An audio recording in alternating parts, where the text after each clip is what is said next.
Is he blind? It's kind of messed up to have a blind guy, isn't it? On August 26th, from the twisted minds behind Evil Dead, comes the film top critics are calling Who's There? The best American horror film in 20 years. It's savagely unpredictable. With Slash Film calling it required watching. Don't breathe, rated R. You be trying to hear you know. Yeah. Okay. But that was the tea. That was some good tea, and that's important to know. That's important to know. I ain't gonna let school to watch you. No, but she looked like that type. So now let's bitch, we gotta get to the party stuff. Not too much. I can't wait to these topics. Come on. So the parties. I wrote a whole thing on WHRY, still love W News Break. It's called The Power in the Bunker. And then put my name in and Google it. You'll find a story. There's lots of parties I went to. I got a lot of access to a lot of these really cool private parties. Because B&T and they're just like besties now.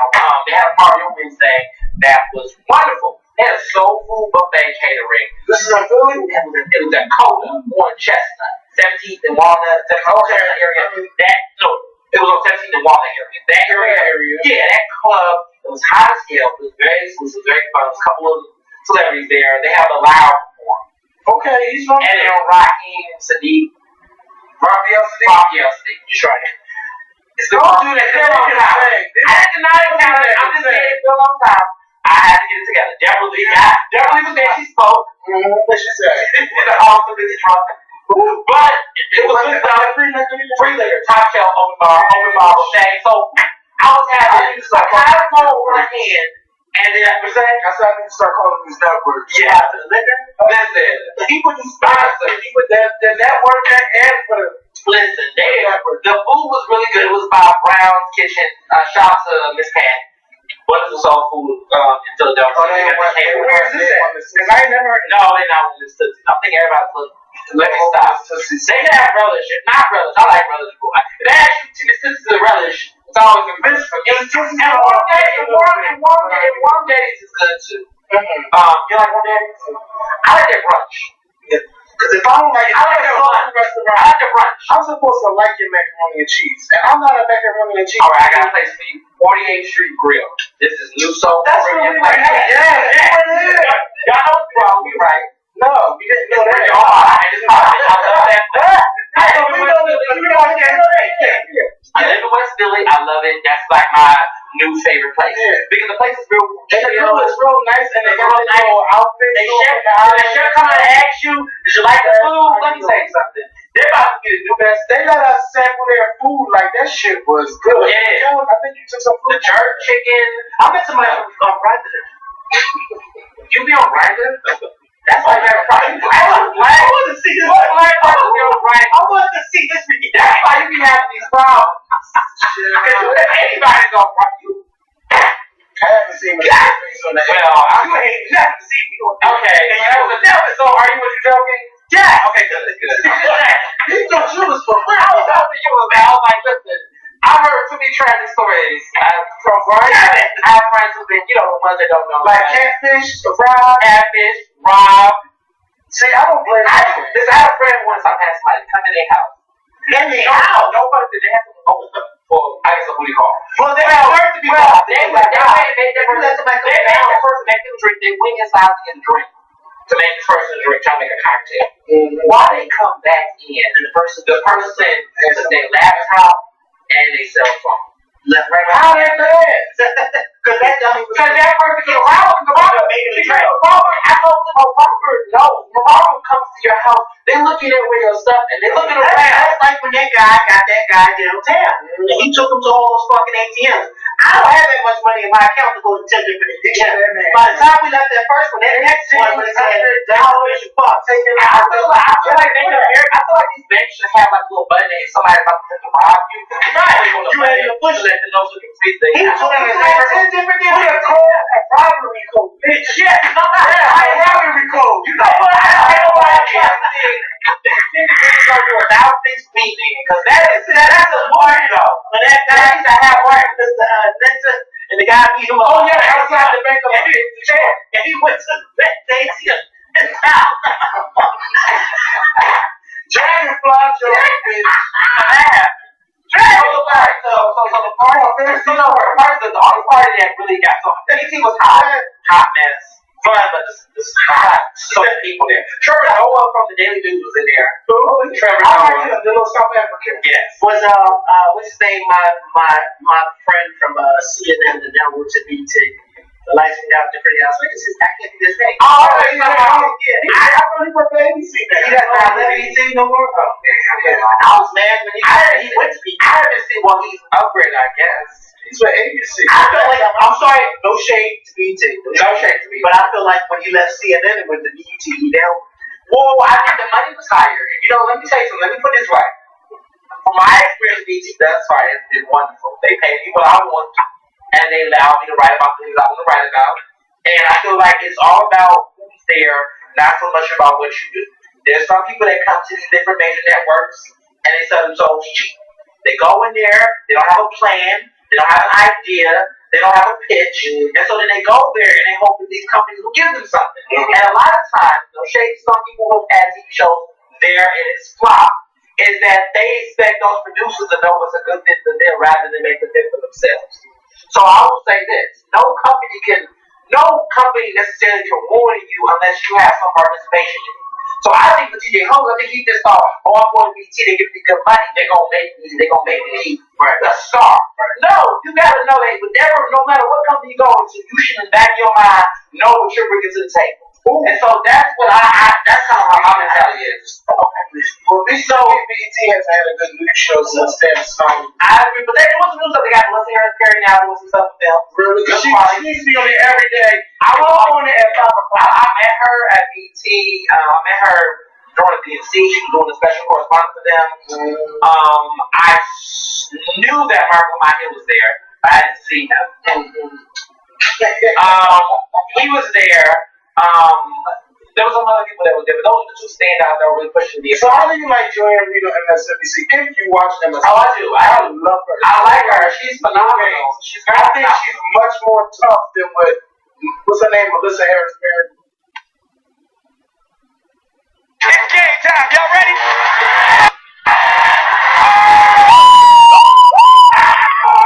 Thursdays, we throw down. MTV's Throwdown Thursdays begins tomorrow at 10. Now on MTV and the MTV app. She's much more tough than what's her name, Melissa Harris Perry was. I think Melissa Harris Perry did well. She had like fun topics and stuff. Tamron Hill was. I like she was there. She was there when that Scott Bano encounter. That was major. So the parties again was great. The big no party I want to talk about was when Cory Booker stood some people up. So I got the memo the night that he did that great speech. That was like on Tuesday night. It was Monday night. It was Monday night because the show spoke too. Cory Booker said a great speech. There was a memo going around that his staff was having a reception party, private party reception party at this place called Tiki, which is this new bar in the neighborhood. That's like right there, like on 13th. You pass up, it's like right before, it's between Chestnut and Walnut. Over there by Barbuzo and a little small shop. Also, it's on a small street. Yeah, it's like a small street, yeah. Like one of the South something streets. You know how that is. I hate those streets. So they had a special event there, party. Now, Cory Booker's staffers were there, so that's how it was legit. People from the Congressional Black Caucus, elected officials, the whole people was in there. Very, very in there, very popular. Hawaiian themed, was the bars Hawaiian. Get in there, and we're like, the party starts at 10, the party will be over at 2. By the time it's 10 o'clock, he's on TV again. But I was like, I know he's not going to come at 10, he's going to come late. 10 o'clock became 11, 11 became 12, 12 became 1. By the time it was 1:30, I'm like, what the hell is he? Because now the people from the DNC, from the Wells Fargo Center, has now made it, and he's nowhere to be found. We looking out the window looking like abandoned children, looking like Frank Ocean's album, right? Well, why would he send y'all up? Well, so then this what happened. His staffer then told us that apparently the speeches ran too long during the DNC He was tired, ended up schmoozing with Michelle, trying to find his next big move. And long story short, he decided to go across New Jersey because he was the senator of Jersey, New Jersey. He decided to go to New Jersey with his family. Waste my time 2016. So I had to, just go ahead and go home, and I was annoyed. Yeah, I would have been. I met Cory Booker before I took a picture with him. He follows me on Twitter. I hit him in the DMs, like, yo, where you at? I didn't get a response, and it's okay. But I still was, kind of like, damn, that was probably the beat. Because every other party that everybody else went to, the Plebeian party, was at Coda on, Everybody keep using this spot, Coda. Coda is trying to be the next thing. Chill, that spot is pretty decent. 1925. Never been there. 1925 Chestnut? The one on Chestnut. It's like 7 floor. It's called 1925. What's called 1925? It's themed like the flowers. I think I've been there. And it's right across from the Sofitel Hotel, over there on like 16th and Chestnut Pines, who's nice new black, a black owned, like black brand club, the OG spot, I think, or the OG lounge. Underground. It's by Davio's. Where Davio's is. It's underground from Davio's. You know where Davio's is? That popular restaurant seafood place. It's right underground from there. So it's a new spot. People are talking about it. A lot of the black, elite and politicals are there. So that's what the parties were. But beyond the parties, DNC for me was all I needed to be. I'm now on my second convention this week. Going DC, not the DNC, DC. Hillary's stalking. The National Association, she's going to speak there. Wow. National Association of Black Journalists Convention with the National Association of Hispanic Journalists. They're combining forces to throw a convention for us in DC from Wednesday to Sunday. So it's going to be this week. The 3rd to the 7th. The 3rd to the 7th. And Hillary Clinton's going to be speaking on Friday. So I'm looking forward to seeing, what Hillary has. So it's supposed to be televised or just? They might televise. It might be like one of the CNN type of things. So I'm looking forward to hearing her. And again, and then seeing who's else going to be there, because it's going to be all the black journalists. So, probably Joy Reid, Tamara Hall, Alyssa Harris Perry. I'm trying to think who else on TV. What's his name? The one that, Roland Martin. I saw him. I saw Roland Martin. He's definitely going to be there. The other guy I'm seeing, John Lemon? Don Lemon. He's going to probably be there. He's got his black card back. He has, he got 10. He cuts hair off. He's doing pretty good. So there's going to be a lot of them. I'm going to, of course, be there. Some people from Philadelphia, some out of Philly, some of them will probably be there. Alex, I don't know. Every now and Yes, I was on there. Fox 39. yes, you bitch. I forgot that face. 3 times. Wait a minute, I don't know about the one time. I was there for Justin Timberlake. I was there for 2 back-to-backs to follow in a recap to the Oscars. That was in February. Okay. When we did the Minds for Hollywood event talking about Oscars so white. So they had one for the 2. That was for the okay. Yeah, that was for that. So I've been on there. Alex is cool. I've seen her a lot of events. Yeah, she be out. She goes out. Her and Miley. Yes. It's not Every time you go on your timeline, I don't know. I was like, it's like, do I like it? I mean, it's one was like the team personality. What's the level? Like, it's not like they never be like that Beyonce exclusive where it's like you just pop up and what Beyonce's here, but they have to literally be out because that's how they get people to like them and build personality and want to watch the show. Because I kind of watch it really for her. I don't really care about much of what's being said, but I just like to just see her. But it's hard for me to watch Disney Philadelphia in the summertime because everybody's in reruns and I be sleeping. I'm like, I got time for this. Yeah. So, but no, it's good sometimes. I mean, my episode, I thought we did a good job. I thought it had some good substantive topics to talk about. So what you think about what Justin Timberlake had to say? So about the Justin Timberlake thing. I'm personally over it all. Like, I'm over it. Like, has he ever even tried to reach out to you? No, he did not. He did not. And that's the right thing he would not. Because they never do. Did he ever reach out to Janet and give her a good apology? No. So I'm not Janet, so I'm not about to get an apology. So I didn't expect the apology. And I just think like at this point, like he's trying to find so many ways to backtrack what he said. I just said, look, let it go.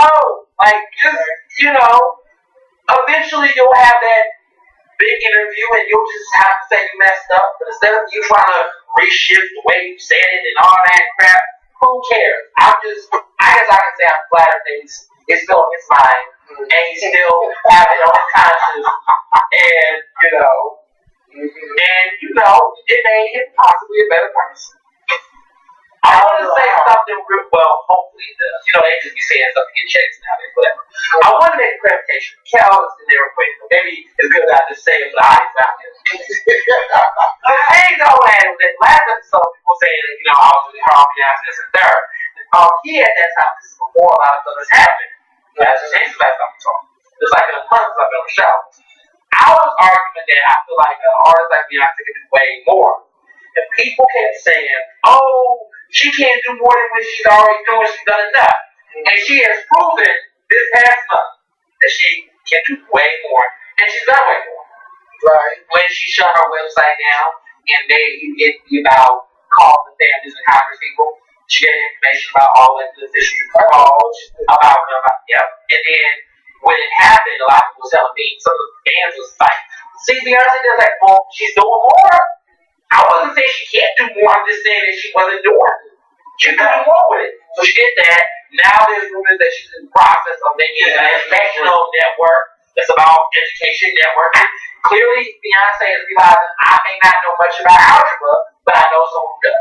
So what she's doing is what celebrities should do. Is I may not know personally how to do this, but I have the money and the power and the capital and the connections, the networks and all this to make it happen. And so what she's doing is like, look, I know this should be an educational channel. No, I'm not a producer. I don't know how to make educational TV, but I have the money. Y'all figure out what to do. That was what I was saying. That's the stuff that Michael Jackson did. That's the stuff that Stevie Wonder has done. That's the stuff that a lot of legendary artists that are trying to be the best thing of our generation did. And I always felt like Beyonce, when it came to that, she was always like half-stepping. It wasn't that she didn't do anything, I just never felt like she was enough to claim that like humanitarian type. And so I felt like this month, some of the things she's done, even with her concert, the fact that she had the whole screen with like the names. But a lot of people said that she was always like playing around with Black Lives Matter, like, just kind of give us a little bit and kind of step. But she finally was more direct about what's really going on. So I feel like, and the reason why I thought that the website that she did was important, personally, it was just education network. But more so about the website thing is that the website, the find elected officials, that she got that website shut down. Like it crashed because so many people went on there trying to message elected officials. And the reason why I thought that was special is because this is a moment where I saw her do something that necessarily not different. Yeah. Like it wasn't like this may sound like shade, but it wasn't like she was selling t-shirts saying Black Lives Matter and she get a cut like Jay-Z with those Occupy shirts. I don't think people remember that, but he was like Occupy the streets, Occupy the shirts. But it was like you're making money off the shirts, and it's like that kind of charity profit stuff. Like her album, even though it was a good message, she was trying to make money. This was a situation where she took something that could make her money and she made a sacrifice and said, look, I'm going to shut my website down and we're going to make it about this. And you all are going to go to another website that has nothing to do with me, and I want y'all to do the right governance thing. Yeah, that's this. I didn't even know. That was the that was to me the thing that she did that stood out. So I was right. And I'm talking Casper right now. So I'm saying I was right. And I just want to clarify those listening to the show. You're welcome. Because maybe she heard this show, maybe she just looked around and see what happened to Justin Timberlake and said, I don't want to be Justin Timberlake. I don't want people to look at me as the person talking about this stuff and not doing that. So I really definitely feel like, I have to just put that out there and let people know that they thought it was really being biased for Rihanna. And don't even do Rihanna. Y'all like, Rihanna ain't doing that. Well, what happened? You're not doing that. I just think that at the end of the day, I say, the greatest game. God, hell, I'm not really. What does she do? She don't have to, but I know. I agree with you. I'm not disagreeing with you. I'm not disagreeing agree with you there. I think that at the end of the day, Rihanna is in a different. She really doesn't want to be that role model. Nicki disappoints me the most. Did you hear about Nicki Minaj's brother? They said Cena sent the match that grew. That's what. Not only that. Not only that. Man, did you get us a new deal? I was put in charge of planning the family reunion this year. So that was a lady from, we're going to Myrtle Beach, South Carolina. I like Myrtle Beach. So yeah, that was a lady at this particular dinner thing that I have set up for us. So I've been doing this for the past week. My family always supposed to be in charge of big stuff. Well, before while you were taking your break, we had a concession moment about some things, but you'll have to find out if you watch your song. Okay. No, what happened was that basically in a nutshell, because I don't want to delve into this, so I'm going to get on these next topics. Yes. So I was basically saying, like, from the last conversation we had about Beyonce doing more, in this past month, I mean, clearly Beyonce doing more. So that's all I'm just saying. Like, I'm just saying, like, New Smirnoff Ice Electric tastes smooth, refreshing, and it's non-carbonated, which is perfect, because you can't tell Betty not to shake it.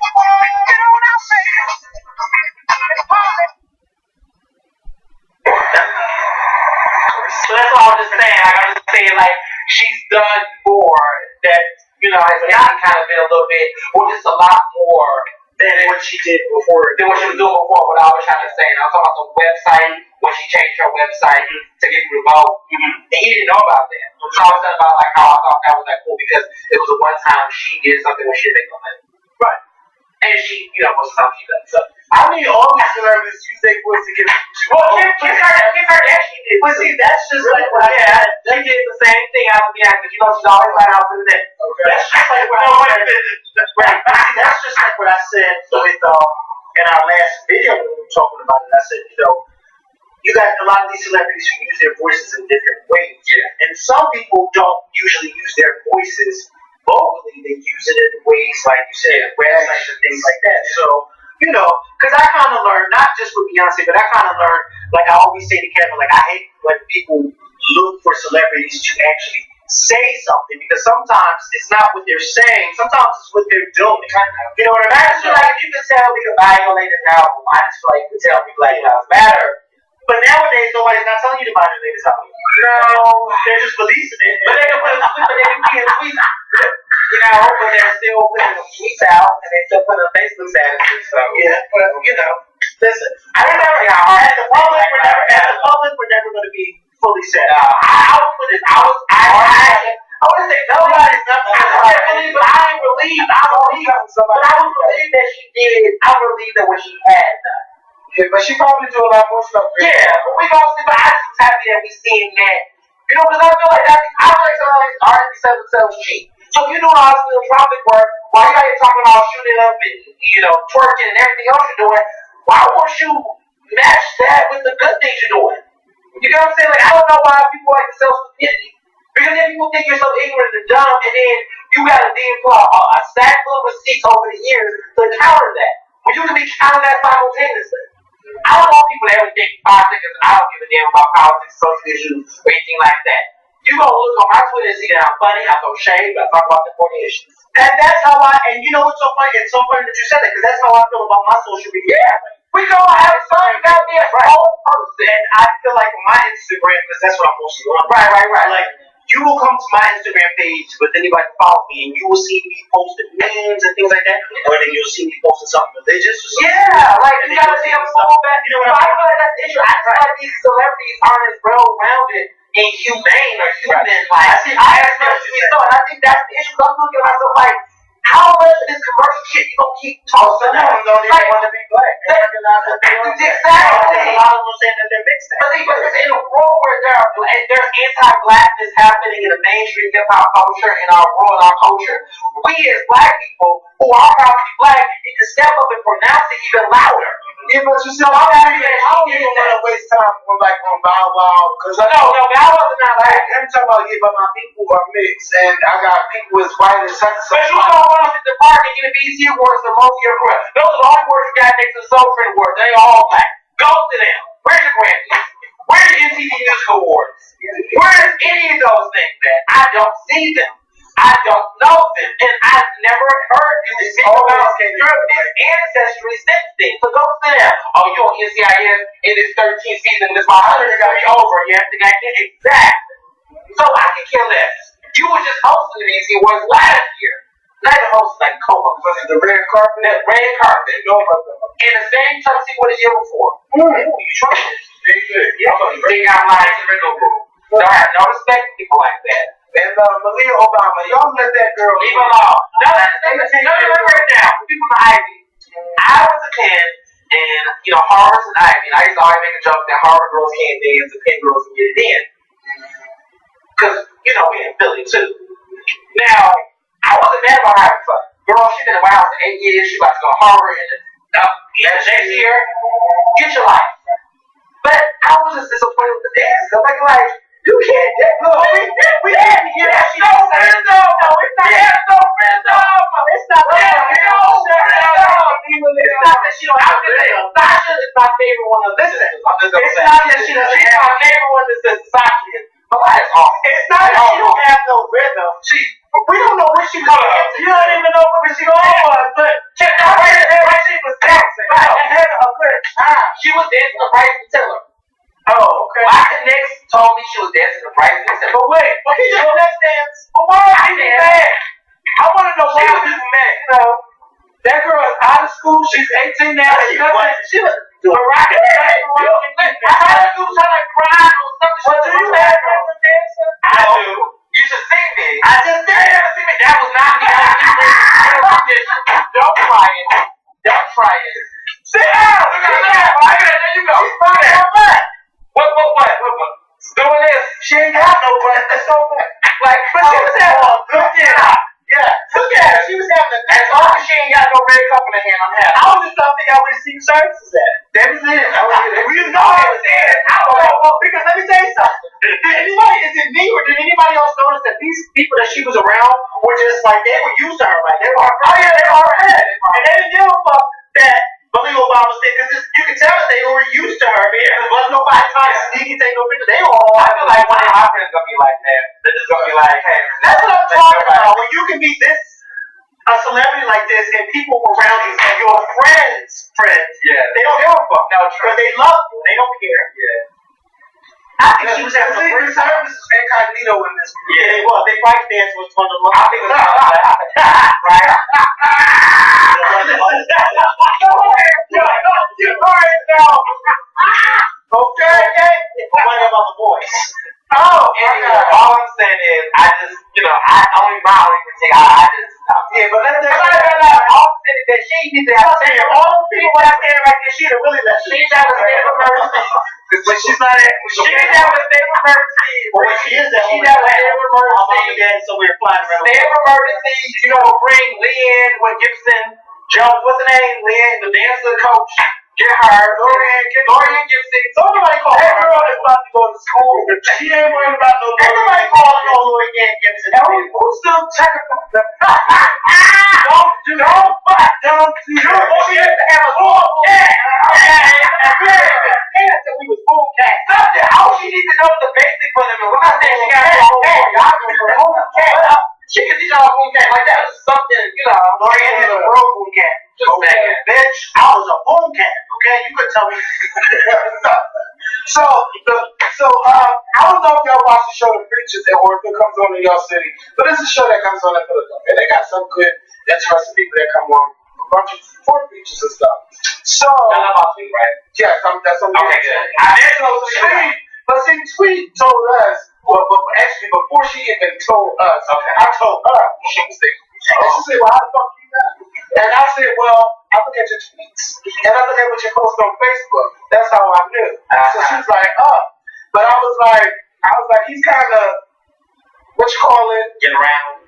Yeah, but I said it in a nice way. Like, he's kind of controversial. Oh, okay. Because no, that's not how you say it. Controversial can mean so many things. Bitch, let me finish this. I'm just saying. Girl, your man's controversial. What the fuck that mean? He got baby mama's from. He got. They're saying that he's just not right. He be doing a lot of. He gets around. He is a harlot. And he got, then they talking about God ain't there with me yet and still making right. I don't want that. It's not for him yet either. Yeah, I don't want that to be going through that situation. Right. But I think that's going on. Let me say something. When she told us in her show a few months ago, I honestly don't know too much about, and I said this to one of my friends the other day, I don't know too much about Jamal Bryant. I know his name, but I honestly don't know too much about him. I just know that he's a preacher and that's about it. I don't even know that. I don't even know that. That's what I know. I don't know for it. I don't know too much about him. Well, hold on. Well, listen, I don't want them to see, okay? Because that's what I'm saying like that. You know, a few weeks ago, she and I were talking and this, that, and the third, and she was just saying that it was okay that I mentioned her dating Jamal Bryant before this even broke. But I told her because when it comes to people that you are friends with, I just think that there's just a level of respect. And I told her that I did not feel comfortable mentioning that before she or he did. And she understood. She said, but if you do, I don't have a problem with that. I know Tweet, but I'm not going to. Because I wouldn't want nobody to mention who I'm dating before I say. Right. You know what I mean? So there was a level, and even though she gave me the green light to do it, I just was like, no. So when it finally was announced a few days ago, the DMs, I was like, I ain't had this many DMs about Tweet in forever. DMs are and I was just, you're right, okay? No, you are absolutely right about that, because I stopped all that shenanigans in my DMs. Listen, okay? So don't shake, grab it. If you don't show it, if you don't shake, grab, and roll, I don't want to see it. Okay? Check, you know what? So yeah. So I just was like, listen, wait. So now, let me just get this off. This is it.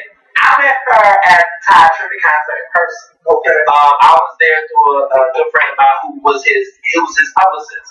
Who I've been traveling, BT Wars, all that, this and third. People don't know this, but like a lot of my big journalism gigs started off doing gospel coverage of major gospel artists. I know, it's crazy.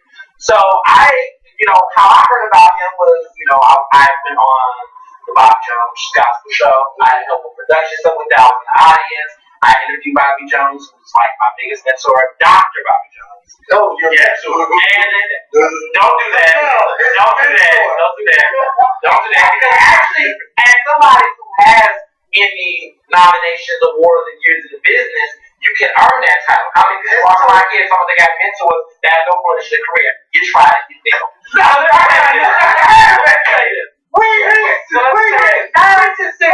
Let me just earlier about sitting on the throne and the throne. But there has to be somebody, right? There has to be somebody who's your mentor. Yeah, but the way you just said it was your mentor. No, because I ain't got no that to sit. I can tell. Yeah, you're going to say, listen, you're absolutely right. I'm talking about my mentor. Right, but I ain't going to bash your mentor to the Leon Liaison like you did earlier. I then turn around a few days later. Boy, ain't nobody remember what you said. No. When you said it, then how you said it. Okay, you're not going to try to overtalk stuff. No, this is what you're doing right now. You've been doing that all day. No. And I'll get real when you know. No. My show, right? This may be your show, but I'll be against it. This is on the rules. I'm going to tell you something else. Let me break this down. For those who was listening in the beginning of this episode, you all knew that the joke, but you all knew that the reality was that the joke I was making was that there was no mentees, no mentors. That was shut up the doctor about Yes, because I mean, it's legendary. But you know what? This thing has a legendary answer. Can you find me one? I can. This one has a binder full of them. Like, okay, fine, listen. Well, there is can we go back to Tweet? I've been talking about that. So, this man, I've heard about him through the grapevine for many years. From him stepping, just from people in the industry. Well, not from his staff, not from him. But from his staff. From the girls' staff. Around that. I didn't answer that. There's a lot of lot of gospel artists. There's a lot of gospel artists that he affiliates himself with. Preachers that like all this show he's done. People who've worked in that circle.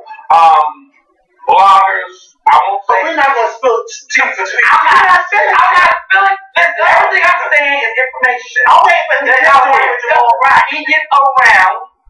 But during the time when she was in his marriage, they said that it was said that he was dipping and diving, for which he had an illegitimate child. Who? But Kevin said that. He's talking about Bobby Jones. I mean, Dr. Jamal. All right. But what I'm saying is this is information that was already being said. And he has a thing for when he goes to this highly flirtatious. My concern is that I like him based on I've met her in person. I think she's a nice woman. I'm just saying to myself that while you're going down the track, how do you feel going to events when he's not present and feeling as though because he has a reputation for going to those events, going to network? Well, can I say this? Can I say this? And that's the thing. Can I say this? Who's to say that? You went all the way around the world just to say that. Well, who's to say if he's even still? Well, I'm trying to be respectful to her. Well, listen. Listen, we're trying to Listen. Hold on. Who's to say that he's still doing that if he was doing that? Because if how do we know that? If you have a reputation, you do this while you was married. What makes you think that you're not going to do this while just dating somebody? You're right. But at the same time, to play devil advocate, there are some people who, if they are trying to build a new relationship and they're trying to get their life on the right track so that people get Dr. Bobby Jones can't spill the tea.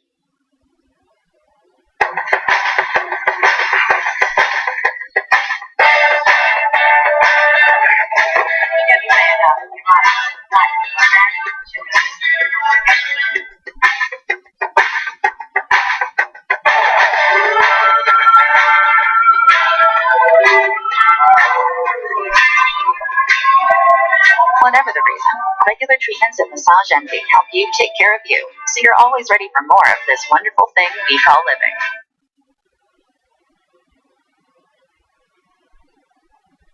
Spilling the tea, then they'll do the right thing so that they won't have their tea discussed on the Scorpion Show. What way to see? Well, listen, I'm asking you. I don't know that that's even still going on. Men like that don't change unless they just get cut off or unless they have to. So you saying that if they and Tweet were to get married, he would never change? I think it's gonna take a lot more time. I think that this is too fast. I think you gotta look at the timeline to which he did this. But see, I want to say it anymore. That's the thing. Like I said, I want to say it anymore. I don't know. That's what I was just like. So I don't know. And I kept my opinion to myself, but I wouldn't want no one to her because she's been through a lot. Yes. And I want him to know that if he What I'm saying, that's not good. if he had to come across this video, she has been through a lot. Right. He has a reputation of messing around with women and getting them pregnant. Right. Okay? Tweet don't need that in her life. So I'm hoping that he is really serious about settling down. Plus, he had all of this information about him before, and then his ex-wife gets on TV and on that show, The Real Housewives of Potomac. Yeah. All of them children, she like, yeah, your dad is this and that. Like, they're not only that, because Tweet is a gospel singer, is an R&B singer who can sing gospel. Yeah. You got the gospel community judging that too, Right. This relationship is a lot already. And then like, is Tweet ready to be a first lady of the church? Like, it's a lot. Call her the first lady already. It's a lot going on. They need to chill. He's calling her the first lady already. I just learned so much because I honestly don't know much about that he's a preacher. I didn't know any of this stuff. You recently got her stuff on camera. Look what I recently did. What? See? What did you say? He was in Baltimore, right? I guess he was going to. Imagine what happens when you just be quiet and listen. Well, you ain't done that. I'm just saying.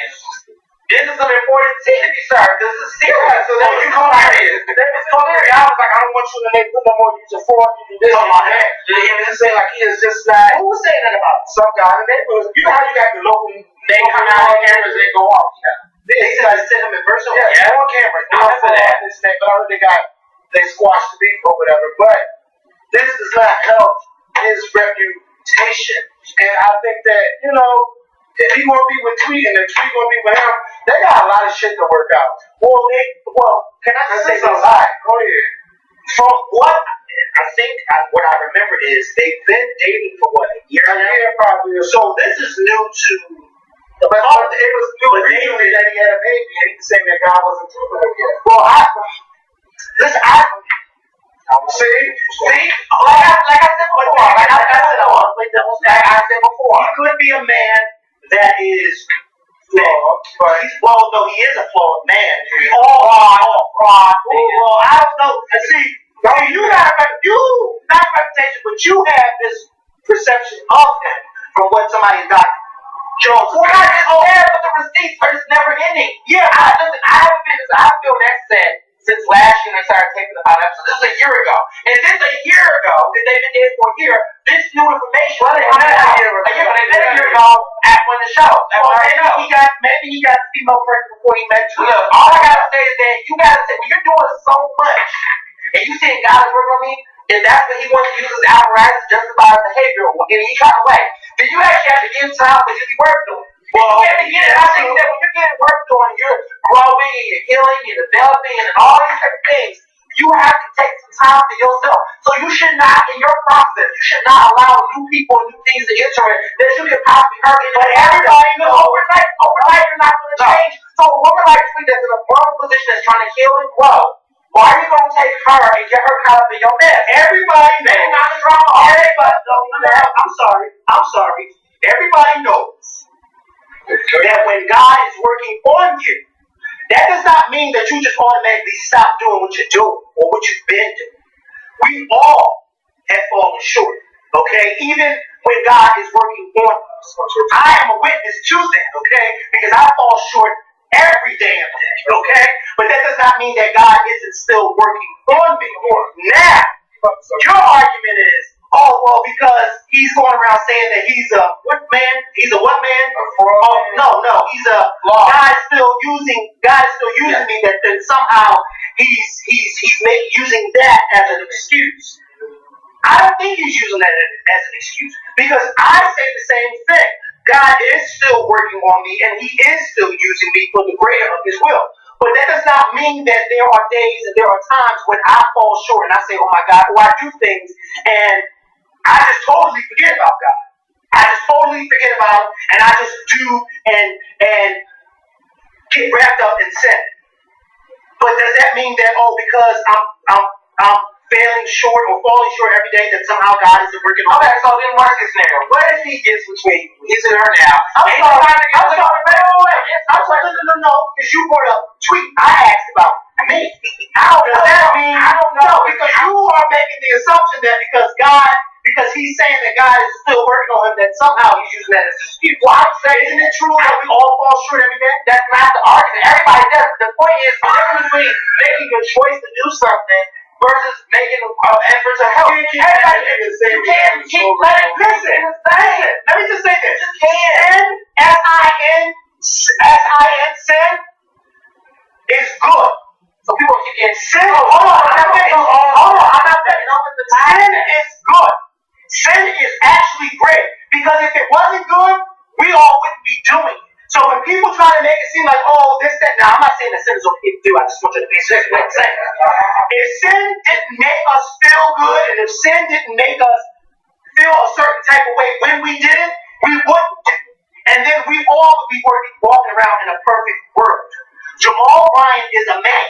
Yes, he has the title of preacher, but he's still a man. Now, I'm not making any excuses for this. You are. No, I'm not making excuses for this. The point that I'm making is Jamal Bryant as a man, not Jamal Bryant the preacher, Jamal Bryant the man falls short every day. And his sin that he falls short in is sleeping with other women. That is something that God and he have to work on together. Right. God has to work on that with him, and he has to be able to trust God to work on that. That's fine. No, it's not fine. I ain't finished. Yeah, but in the meantime, while God is working on him, and while he's telling the world that God is working on him, I don't think that we should throw that in his face that, because he slept with this person. Because, I'm sorry, I slept with a lot of people too. And and I'm sure you have too. Why you in a relationship? No, not about a relationship, but I have done some things when I was in a relationship that I wasn't supposed to do. Now, if you haven't done that, then excuse me, Mary. But I have. But no, let me get this together. But what's funny is that what happens is so much sexism in these conversations to justify what men do because you look at the woman. Tweet may have all the issues that she has to work on herself. But at the end of the day, as she this never question becomes a woman, right? There's all these issues that people do false. We all make mistakes. Everybody makes mistakes to try to work with. But there's a point in time where there has to be a level to which self-responsibility and an acknowledgement that has to step in. And no one is dismissing that people make mistakes. But see, that's what people use as a caveat to justify their behavior. So I'm going to keep stepping out, but God's working on help me, work with me. People can use that all the time, but there has to be a point where you have to have some self-constraint, and you have to actually have some willpower, and you have to put yourself in environments that you know is a pattern. Where you're constantly repeating a pattern. You have to know how to take yourself out of that element. Clearly, he has been in other relationships. Clearly, he's been in marriages where he has had first ladies. Clearly, he's had outside situations. So this is not like this is a new thing or whatever. But I'm just saying that when you're getting into another realm, another relationship with this same pattern, if you're not working towards taking yourself out of the common things that cause that, going out, flirting, putting yourself in an environment where there's women to flirt with and all these type of little things, then I'm sorry, but you guys, I can't necessarily Y'all both talking about two different things. That's what I'm trying to What Raquel is saying is, who are you to judge this man, and you don't know his relationship with God and the things that's going on in his life. And what you're judging is, you're judging the character that you already know from what you've seen and what you've read. I'm not saying that. What I'm saying is, we both know that he has a past, and we know Tweet is coming from a past. Right. Now, let me say this. Before, we don't know what's going on with the man Jamal Bryant right now. We don't know if he's still sleeping around and making babies everywhere, but we do know that he has that reputation. But another thing of what we don't know is her being hurt and him coming from a path where he is just sleeping with women. You don't know what they talk about at night and how they're both helping each other. But what I'm saying is, in the meantime, I just hope that he doesn't hurt her. Because she's been through a lot. I'm hoping that that doesn't happen. But right now, let them be. And I would say, whatever they go through, keep the shit private. Don't even talk about nothing else. Like, you've been on the show, Tweet, one time, let that be your last time. What y'all go through and how y'all help each other is your business. Okay? Shit. Who's to say Tweet won't hurt him? But I was saying that to me, I just feel like that was what I was feeling like was getting ignored in the conversation. This idea that look at this long segment. Women, it's not about music. I wish it was.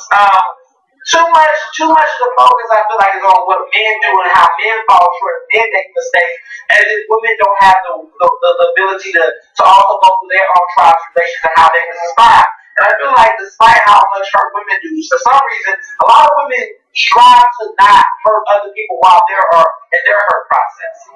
Some women do.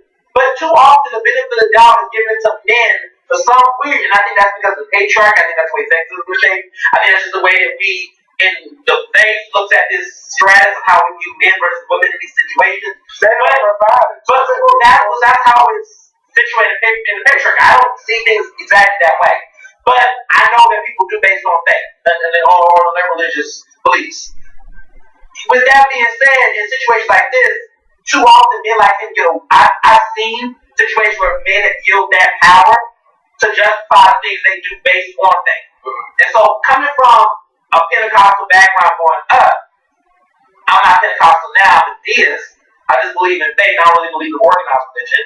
But recognizing the history of what I grew up with seeing, I have seen situations where men have used their religious powers to justify their actions. And not saying that they said the Bible said it was okay or was right, but they have used this ideology of I'm being worked on to continue to do hurt to somebody who, even though they're in the same faith, is learning a way to practice self-discipline not to. So in other words, in this situation, we look at the prognosis and looking like this man may have a chance to hurt tweet or cheat on tweet. We don't know, but the chances are, based on what statistics are saying and yielding, that the chance of him doing it is likely or could happen more than she. But that's because of the way that she's set up in society where she is. She's not out here looking for ways and men other ways publicly, to what our knowledge is, to find ways to find healing. Because her people hurt people. So clearly what he's doing is based off of some void or some hurt or something. Because otherwise there's no reason for him to do this and feel okay about it and not feel like he's connected. So I'm hoping two things need to happen. Either one, he gets with Tweet, they work it out together, they realize, look, we're hurting together, we're trying to find healing in this crazy life, and maybe he found his soulmate, she found her soulmate. Or what may happen in a situation is neither of them are ready, or maybe she's not ready, or maybe she's looking for something different, and maybe he's still got some skeletons he ain't trying to work out with, and maybe he's going to do something messed up, and we're going to hear about this 6 months from now. He has some training. But if you need to be working, you got to pull all the skeletons out. But that's exactly what I'm saying. I'm saying that right now, you might end up in next 2 weeks here on another woman. Or somebody gonna come forward, or they gonna take pictures. There's gonna be some Instagram, some DMs. All I'm saying is that I'm just messing people. That's my little bit of faith. But you gotta, when you're a celebrity, you in faith, heavy lies the crown. Well, you have to realize you gotta recognize that. Yeah, that's all I'm saying. He gotta recognize his power. He does have to recognize And he can't be out here. I mean, my thing is that you gotta do that. He has to recognize his power. Yeah. But we also have to remember that he is man. And he is flesh. And flesh sins. We were born into sin. So I totally agree with what you said about recognizing his power, because he should. Yeah, he should definitely recognize his power and not tarnish the power that he has as a preacher pastor. I think people missing the fact that the church, I get what you're saying. I'm not saying he's not making us make mistakes, but I think sometimes, you know, there is this weird balance, and that's the same thing we saw last time I was on the show about this influence and power. That I'm just saying that the way that he's been carrying on prior to Tweet, I'm not talking about Tweet, I don't know about that situation all the way, but prior to Tweet, it just seemed like with the actions he's having is very careless. And that kind of careless behavior out in the public and open and reality shows and all of that just does not seem like a person that's conscientious about their power and their authority. But if they work on themselves and get the help that they need and start trying to do about themselves, they can change. Because there's a lot of people like this person who's, you know, who has videos. This is like it's the person that do videos. You got your YouTube circle, and you burn a lot of bridges with people, right? And then this other person comes along, and they still doing what they do, and then people like, well, you know what? I don't think you should deal with that, because history shows that that bridge is going to be burnt between y'all two, so y'all should leave it alone.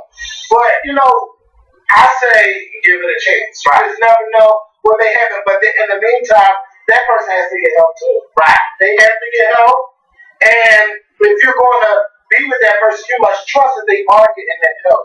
Right. And it can't be there like, well, they already told me, because, you know, our mind will be already poisoned by what's being said. I'm just hoping that whatever Tweet says moving forward with this relationship, if she decides to be public, but I think she should really keep it private. Like I think she shouldn't say nothing. But I feel like if she is saying anything, if anything is not like we are working to heal our wounds and build together, then it should be nothing else. I don't care about anything else. The next thing you know, it's going to be wedding engagement. It's going to be an engagement by the year's day. It's going to be a birthday engagement. You know where you're at to do that. You know that. But see, he got pictures. You want pictures. But see, the problem that I have with stuff like that, with the preacher shows. Now, I am all for you getting up there, you know, having a reality show. But this is my thing. We had a guest preacher a few weeks ago, and he was talking about the wait, before you say it, you know his show is a talk show. Well, not like the real, but it's a preacher sitting at a table talking about life and about God and things that's going on in the world. But I'm talking about the reality shows. Those are the shows I'm talking about, because those are the shows that I know and I'm familiar with. Shows like that. We had a preacher who preached at my church a few Sundays ago, and he was talking about how a lot of these music artists a lot of gospel artists that when they first came out, their songs were ministering to people. Now that they build careers, they just make any old thing and call it the gospel. Yeah. And what he said was, gospel artists should never because their job is to minister through their music. And once you stop ministering through your music and you just start making anything just for a quick buck, then where's the ministry? And I feel like with these reality shows, a lot of these preachers in LA and Detroit, half the time you don't even hear them talk about ministry or the word of God. They're arguing with each other. And it's like, in the beginning, I couldn't understand why some preachers were so hell-bent on not watching it. Yeah. But now I get it.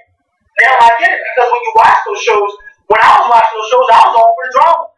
Now I'm realizing that I'm not learning nothing about God's word from any of these preachers. I ain't never seen so many preachers. I'm not learning nothing. But I put this back in the reality. Look at the nation, the networks that own them. The networks are based on that because if they were based on ministry, they wouldn't be in business. I mean, it's hard to show the Bible banner. Who did this here? Like, it's not the reality is those preaching God. I think those are the interesting culturally is because they revolve. They show you how far attached people have gotten from the word. I mean, the reality is that they're showing these people are signed up to go on this show. Right. And it's some of the most powerful, influential ministers in the country and in the world. And you're seeing on the television show how basically petty and benign they are. Like, how did that expose that? Did that expose that? Bishop, what's his name? Bishop McClendon. I would never, ever.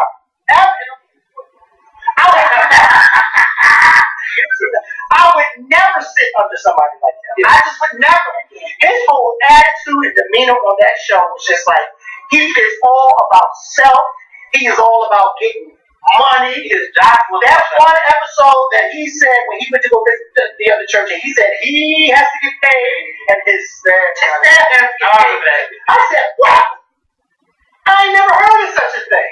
I mean, I would never sit under someone like him. I don't care how good he preaches the word. I can't sit under him. It's happening in churches all across the country. That's the model. It's a mess.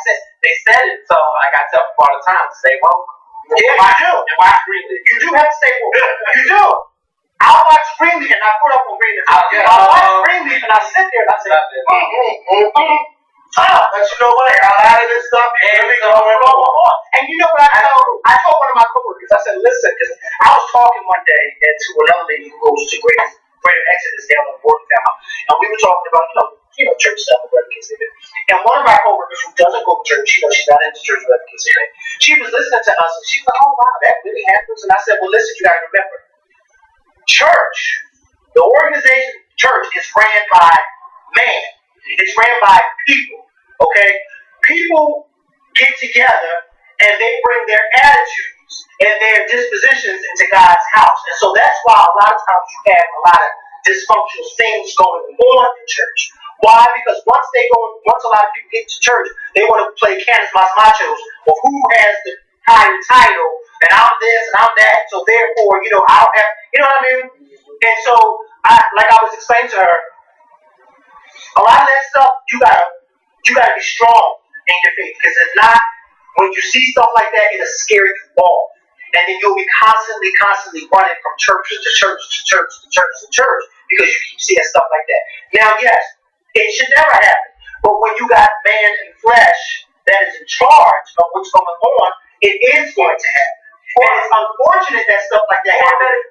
But you have to be able to say, when I go into, because my pastor always tells us, when you come into these doors, your mind should never be focused on who's here, what they're wearing, who's doing what you're going to do when you go home. It should never be focused on that. Your mind should be focused on God, right, and hearing the word. While the money is pouring in, the Mercedes-Benz is coming to the special parking lot. Well, I'm sorry, I don't know about your church. I don't think you got that job for 6 days in my church.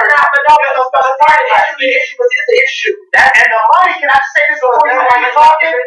No, hold on, before he keeps talking, the money, because let me just be clear about the money issue. Because remember, I was a trustee at my church. Now, I don't know about other churches that I can't speak to. Well, you're saying right. But I'm saying, because I'm not saying you got to, but I need you to let me finish, all right? What I'm saying is the money situation. I can't speak for everybody's church, but I can speak for the good churches. And when you have churches out there who don't have large congregations, who are struggling, The money that comes into the church is not going into the hands of the man that's up here in the pulpit. The money that comes into the church is to pay the lights, it's to pay the gas, it's to pay this bill, that bill. Because if you don't have money coming into the church, just like if you don't have money coming into your house, how are all these things going to get paid? Who's going to wave a magic wand and pay? So yes, you do need money to come into a church so you can keep this stuff operating and functional. Now, regards to those other churches where, like Greenleaf, where money's coming in and paying for private jets and stuff, I don't know nothing about that. I don't go to churches like that. I only speak to churches that I do go to. And what I know is going on in St. Joseph, and that's not going on, because if it was, my black ass would still be there. Well, it's the same. See, this is the destruction of it all, right? It's the same logic that, to me, when you're looking at churches, you're looking at them as pieces rather than a whole. Kind of got to the Catholic Church. You're looking at a couple of churches that was having these scandals, became a ripple effect. And those ripple effects began to undermine the entire reputation of the entire Catholic Church as we know it as now today.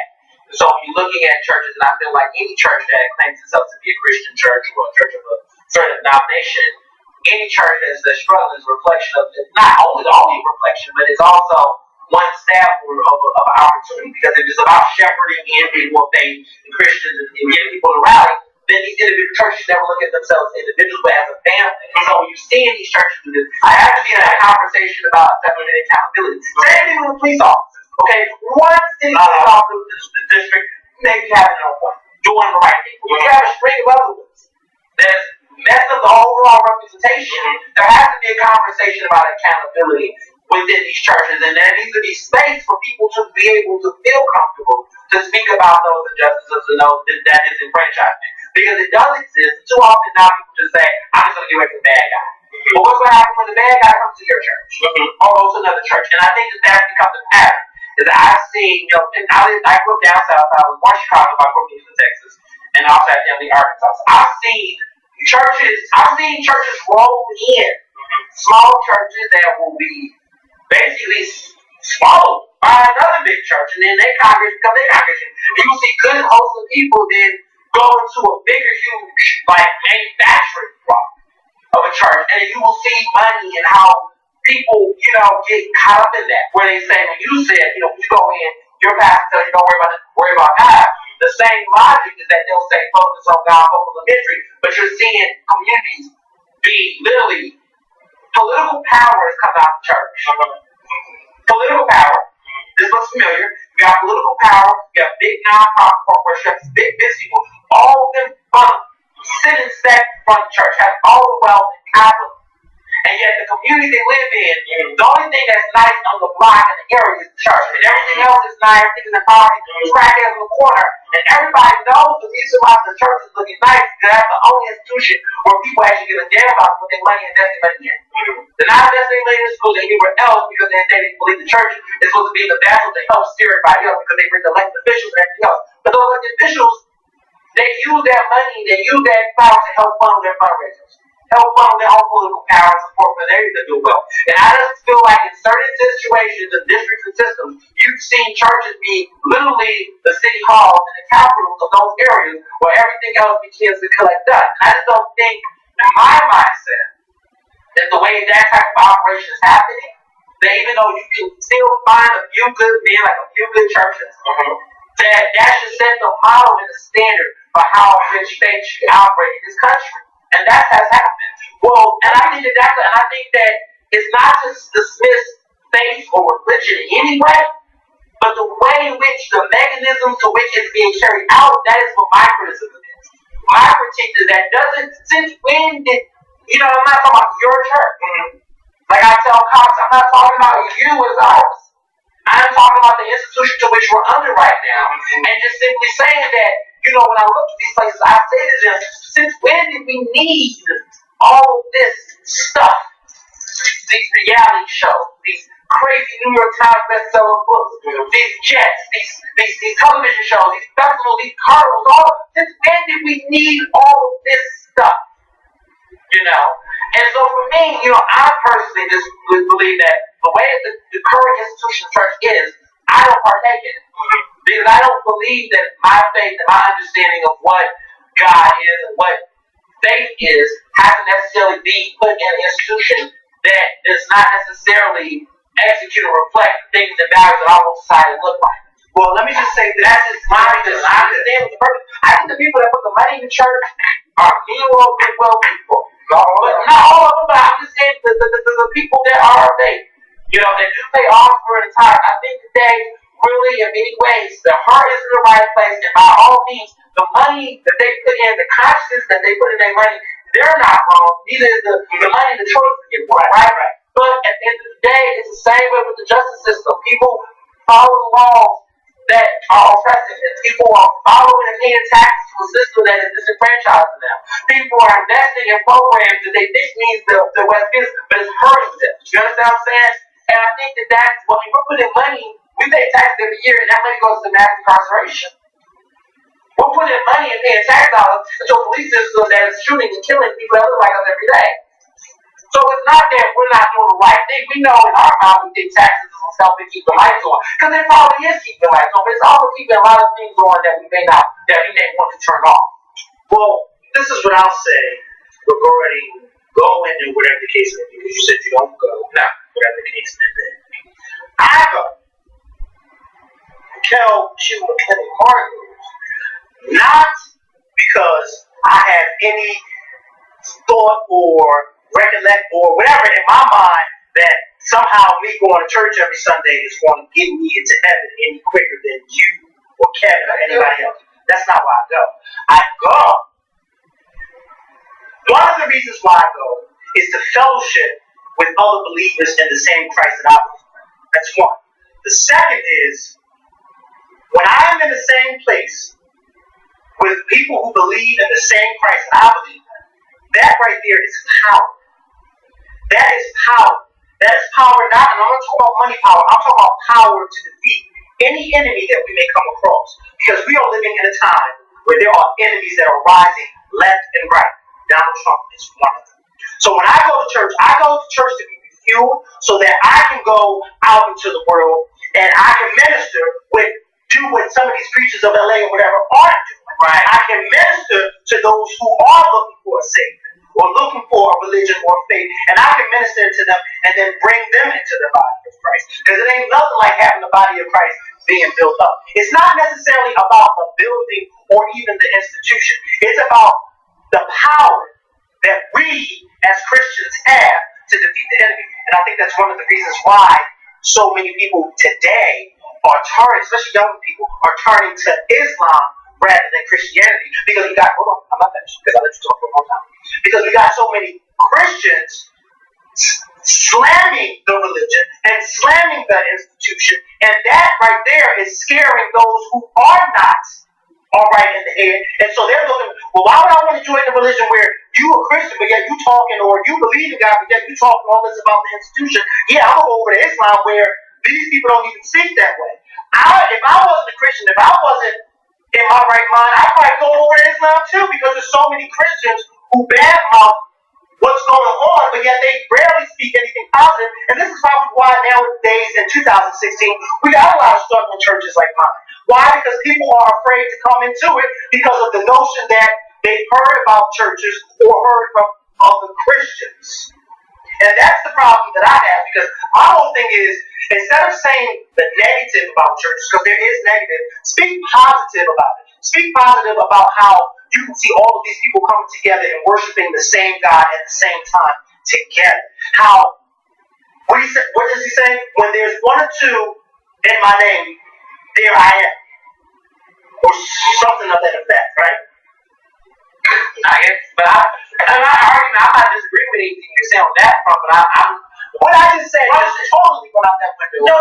Your idea, it shows that went out that window. It's not that. I just think that, in my opinion, that I think how I look at the definition of fellowship, I'm not arguing about the idea of being a power. I just think that there's other ways to do it. They were talking about getting education. And there's other ways to do it, but you have not implemented it. The only thing you've done since sitting here is talk bad about it. But you haven't said what the other ways to do it. I don't identify as a Christian. Well, whatever you identify is, what is the positiveness of what you identify? No, I'm just saying that for me. No. I'm not for myself. I can't speak on anybody else. I'm just saying for me, leaving the church for me and leaving the church and organized religion, I don't do organized. Well, I'm not talking about the church or organized. I know that, but I'm saying that for me, the policy is like, people seek and find faith, and they find faith in their own different ways. And I don't, But you just don't go to church. You just don't believe in the organized, you don't believe in the whole church system. No, I don't.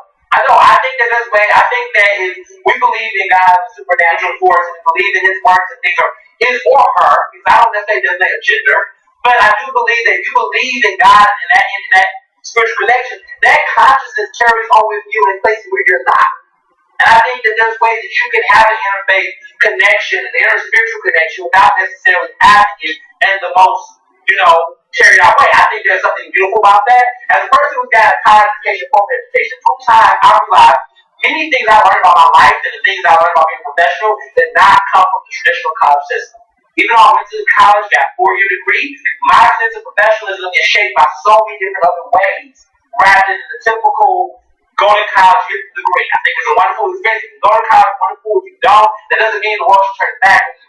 And the same way I feel about church. I think church is, in many ways, for some people, their way of getting that power and that source. There's an experience they've gotten from it. But for me, how I find my way to faith and how I find my way to being empowered spiritually is not necessarily coming from the church. I think it's a great place for those who can, for those who do, and those who don't. You change. Well, just looking at this institutional way that it's structured. I just think that the structure currently as it is by the rules, and not trying to modify the rules and change the rules, I don't feel as though that patriarchal structure of faith is inclusive or necessarily as functional as it can be, because it leads, like I said, man make error, but it's like the same way government is. The way the government is set up by default, it creates levels of corruption and problems, regardless of whatever you try to do. So I think that trying to model those structures, if you look at the way that the church is modeled, the church is almost, historically speaking, the church is modeled after those old, fundamental European structures that was happening when they came across the Atlantic, when they came to the U.S., the way they have those indulgences, all those things. We had a historical reformation, time and time again, crusades and all, changing the way the structure church is, but it's so much in that very much, dictating, there's a head, there's a leader, there's a president, there's a vice president. That whole linear patriarchal structure of the church is the same that the government follows as well. And I think that anytime you have that top-down order in any type of organization, it leads to corruption, envy, jealousy, and all the human traits that cause dysfunction. So for me, I understand what you're saying. So for me, I'm not denying. So for me, I'm not denying what you're saying. I'm not denying what you're saying. I ain't fair.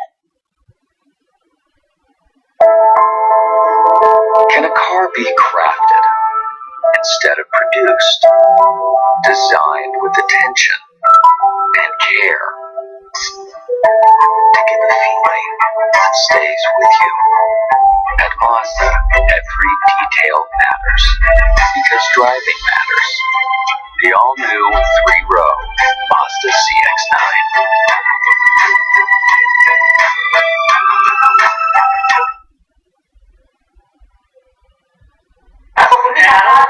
What you're saying. I'm not denying that I ain't fair. I think that we can all have faith. Because earlier you were talking, and I know what to say exactly. But I understand what you're saying now, and I agree with you. Because there's sometimes, and I won't cut you off, but there are some times that I feel like, like you just said, like that whole president, vice president, sometimes I feel like, no, we don't need all that. I understand what you, I understand. And I feel like on that slogan, if you're talking about churches being a place of equals, and it's supposed to be this, in real honesty, democratic space of faith where we're all equalized to God, then I personally just don't believe that these structures show that inclusion. Same with the government saying we're all equal under the law. We see that there's people that get treated better than other people based on certain reasons, and we call that unfair. You saw it at the DNC. Exactly, right, exactly. So I'm seeing that with the way the church structure is that the model that we're all supposed to be equal, we're all supposed to be having the same access to getting to those pearly gates or whatever that case may be, or unifying. I don't feel like there should be these designations amongst humans, because when you make designations among people, people will take advantage of that power. Because that's just the nature of man. So when that's a man, the way that we see things structured in this country, that wasn't the way it was structured. That's in the Bible. It wasn't this breakdown like the way they do it now. That's man dictating the order of things. And so I think that what we have to realize is there's a difference between having faith and practicing ritual. Rituals are man-made created things. It's the whole structure. The first lady here, the first lady here, we gotta have a coronation, we gotta have appreciation. That's all things that we made just to celebrate. And I personally, Well, there ain't nothing wrong with having appreciation. nothing wrong with having. I'm not nothing wrong with that. But I'm just saying that all these functions. Well, you are talking that. All these functions, I just personally feel like as an individual, I'm gonna keep my faith. You don't like how Because you know the definition of Christianity. I didn't got it. I went into it, but I still didn't hear why he left the church. Oh, I think I left because I didn't think. Yeah, I left. You didn't like the whole. Well, it had to be an experience. I experienced like when I grew up downstairs with my grandmother, the Pentecostal route, just seeing these different churches. It's a very different thing. Just seeing the way Pentecostal. Yeah. Seeing the way women was treated in ministry. The fact there was things like women can't speak up in this. Seeing women who knew the Bible, scholarly, knew it more than these men. Seeing these men, have this full right and do things they shouldn't, but because they was like, look at what's happening to Greenleaf. Greenleaf. That's really a good description. It's like looking at me, who the son has no reason to be over this girl. Right. And I've seen a lot of Greenleaf experiences in my lifetime where there's been men, there's been men and people that should have been that's taken over slots and spaces that we preach. And also do ministry. And I'm seeing that the arguments about why these things are happening are not based on the faith or religion, but on ego and pride. So I told myself, why are we playing these politics? Why are we playing these games? Well, isn't this about The church got very political. It did. But you know, and I feel like the structure is set up. It's no for me, the way that I'm taught and the way that I am, opinionated, I don't think it's gonna. Let me ask you some more questions. Go ahead. How do you find peace with God?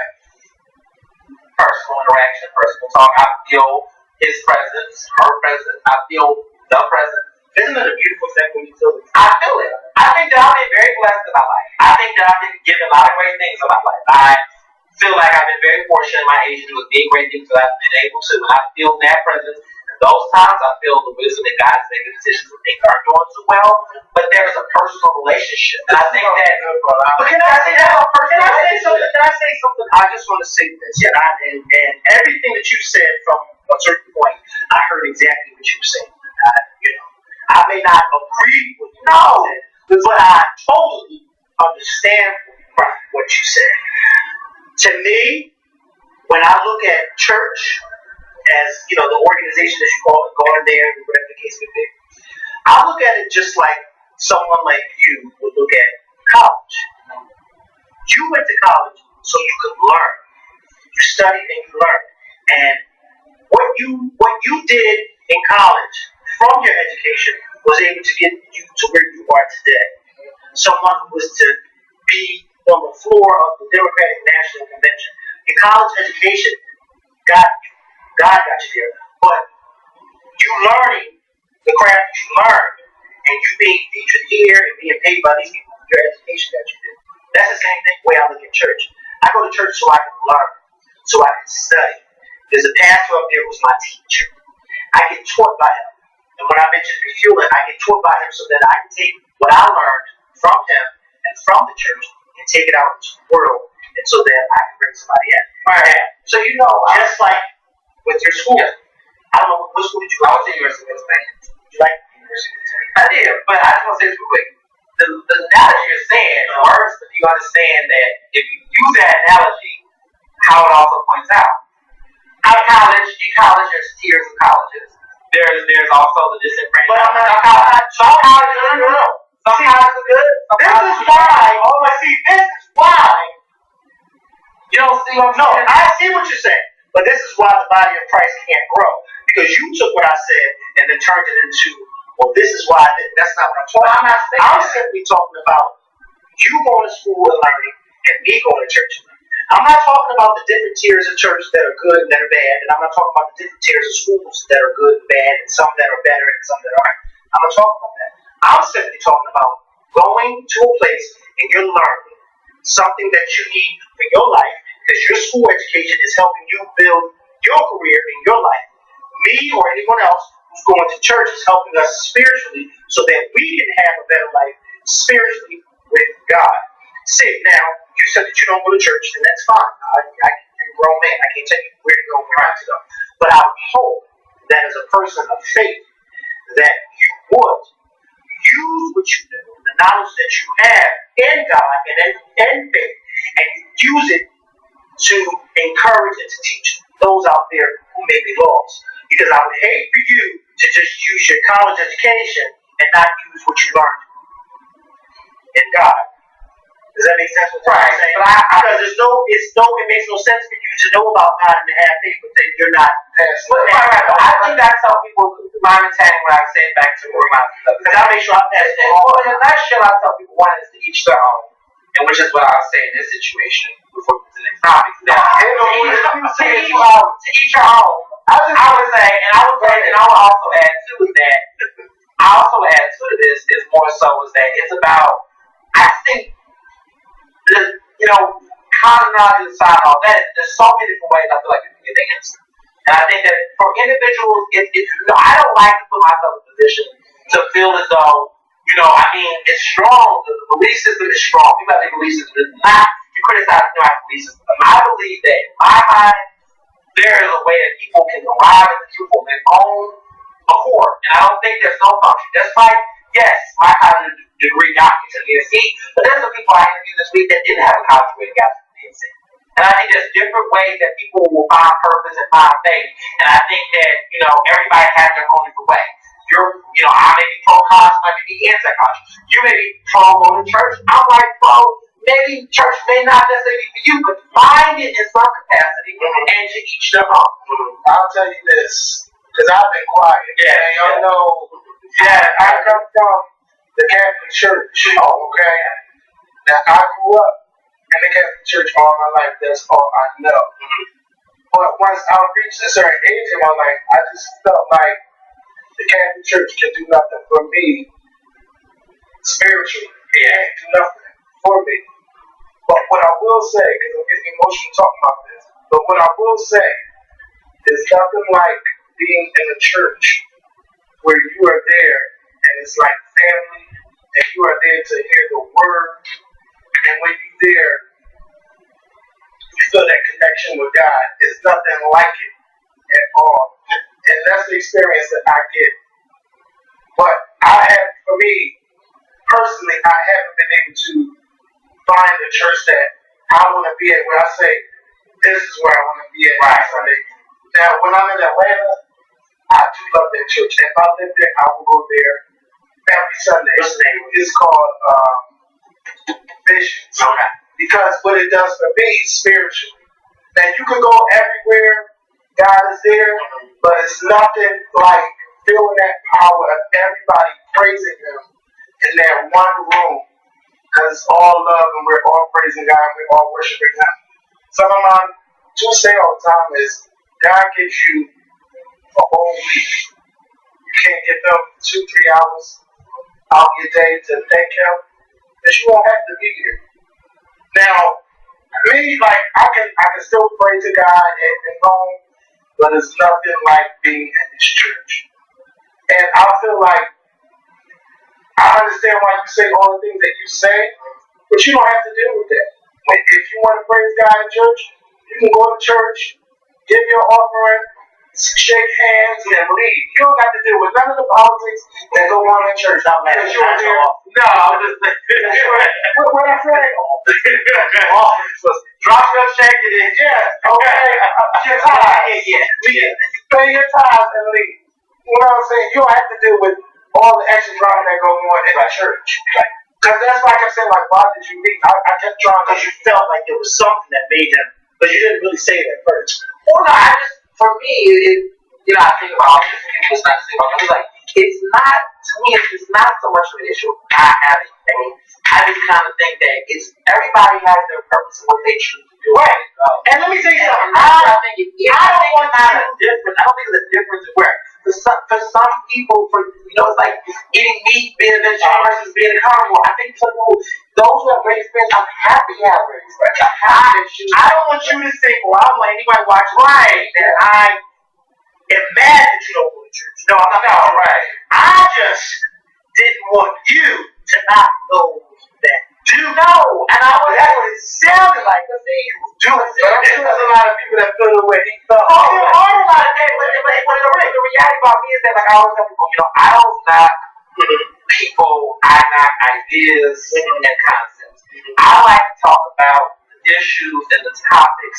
And for me, it's like with church, the idea about church is that I'm not arguing people that go to church. People that go to church, not run church, are two different. That's right. That's right. I think most of my critique is more on those who are operating the church and the structures that are politics in the church. And I think that for people, I think that what happens, and I think Christians and people that do organized religion, whether Muslim or not, is that you got to start not being so defensive when hearing legitimate arguments about church. And the thing is that when you're involved, it's a passionate, emotional connection. You feel defensive. You feel like you have to go for God. But sometimes I think that is missing also in church, is that there is not this openness. I mean, there's some churches that I know of in the city that do have more open dialogue, but in many ways there has to be in any institution, whether faith or non-faith, non-profit, doing good for the community or not, where people have to be open-minded and feel like they can have legitimate conversations about what can be done to make the church better. That's right. Because if people don't do that, what we just have right now in this group, that does not happen very often in church, where a person who does not partake in church has a fair opportunity, even a simple conversation, to simply say, these are some of the things that go on. Can we agree on these things? Right now, can we agree that church, outside of the interpersonal faith you have with it, that there's politics that tends to happen in church? Or you need to come to our men's breakfast, because we have these conversations. But see, the same way you feel about the politics that goes on in the church is the same reason why people don't like to vote, because of the politics and all the things. I agree. But those are conversations that still. But you know what? No, I said this. I'm all about why people shouldn't. I know why people don't. I mean, I know a lot of reasons why a lot of people don't want to go to the city, and it's not because they don't care about politics, because they feel like the system is rigged. And in this city, when you don't really have Republicans, and I'm not saying I like Republicans, but it kind of says a lot when you have a whole Democratic Party political machine running the city. And they pick their candidates, and you can't have no say in the candidates. Or let's talk about cities in North Philly where they try to put the candidate up, supporting, signing petitions, and then when it's election, they ain't gonna matter. If more people got involved, right? More people that real like you out. If more people get involved about what's going on at that church, let's say like everybody felt the same way that you felt.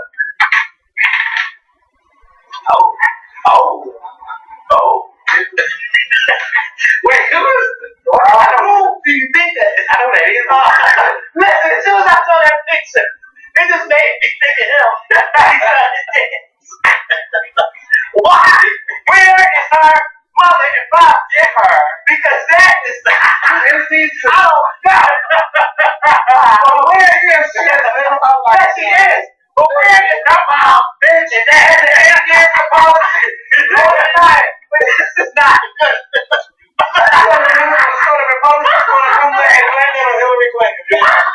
Oh, it's Hillary's fault. Right. But yeah, the same issue. The same way we feel. A lot of people in the church got together and said something about it, then a lot of changes will be happening in that church. But I had something else I want to say. But you know what? We talked. This was a 2-hour conversation. 2 hours. And really everything. Yes. This was a great conversation. An hour. But y'all don't have to talk about that on Thursday because he don't watch Power. Listen, for those of you listen, I watch a little bit of Power. Power is good. It's good. I mean, Warrior. Over it. He looks good. It's not that overpower. I just came to I need to find out who's his gym trainer and who's his I don't like his character. I don't care. James, I just don't like James. And I was watching him last night and I said, why is it that this man looks good?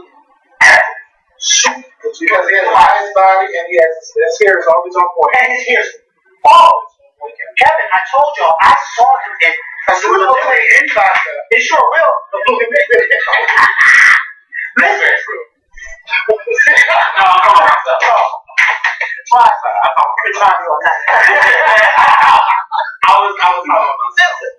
I saw him in Northern Liberties a few years ago. This was before Power started. Yeah, but he was this Trey in that Janet Jackson movie? Omari? Remember that? Yeah. That's his name, right? Omari Hardwick. Lost. The way he looks on Power is the way he looks in person. You know, Now, that is a man that was created by God. I saw him and I rolled the window down because I was in the driver's seat and he was on the passenger side. And I said, I know you. And he recognized that I was trying to get his name because I couldn't remember his name. And he said, Omari. And I said, yeah, Omari. He said, oh, I said, nice to meet you. And I kept driving and he pulled. And I got out of the car and I parked my car. And I parked my car first. I didn't get out. I parked it first. So they got out. And I met him with my friends. And I was like, I met that guy. Because, you know, that was the last movie that he did. Color Girl. Yeah, Color played Trey. Then he did that. And I said, oh my God, man. So my friend was like, oh my God, where is he at? Where's he at? Lo and behold, he was walking to the house. And I was like, there you go. And so they called me. It was me and Mitchell and Dan. I forgot what. And they called him over. He was still over myself. And he came over. He took pictures with Dan. And I was over it. I was tired. I went to go take my picture, bitch. He had to go. So you take over it? No, and I was over it. Because I was the one taking it. That was about. So you know, no, let me tell you what that was about. Yeah. Bitch, I will never be beside for no more. I think it's the guy. Was that still with selfies who's out or going on with selfies in during that time? No. See, because I was gonna say, what you do now that like it's nothing. Like you're telling you can't do it. Trust me, they can't right now. I don't play that. Selfies. I gotta go. Yeah, that was not when that movie came out. Yeah, they definitely was. And this was before Power. Power wasn't even out. So, imagine Yeah, selfies wasn't I've out. seen him a couple of times at some events. I think he's I mean, cute, I guess. Get that church spot as well. so church, you don't go to church. Don't listen, you don't know my position, so I don't know why you fight it. You don't know mine either. You don't know mine either. But I'm just saying you had a lot of that. Don't ever position in my position. Okay? Miss Church Queen. First Lady. Mother. Right. Or Deaconess. Thank y'all for watching. Too many times for her to You got out here and say, Stu Little. Okay. The virtual business. I'm just a virgin churchgoer. I'm just a patsy. Yes. It's just like grind the gospel. The church. Grind the gospel. Wait, if you ever see me on Grinding, you better grind the church. Big. It goes on. The Jack just fell. Now listen, y'all. Thank y'all for watching. We'll be back on Thursday. Raquel didn't like the Nickelodeon Rose on Power. I did it. She wanted to be out there. Yeah. She wanted to be out there on Thursday. See, they gonna I feel like there should be another actress playing that role. She didn't get I didn't ask you that. I'm gonna see you on Thursday. No.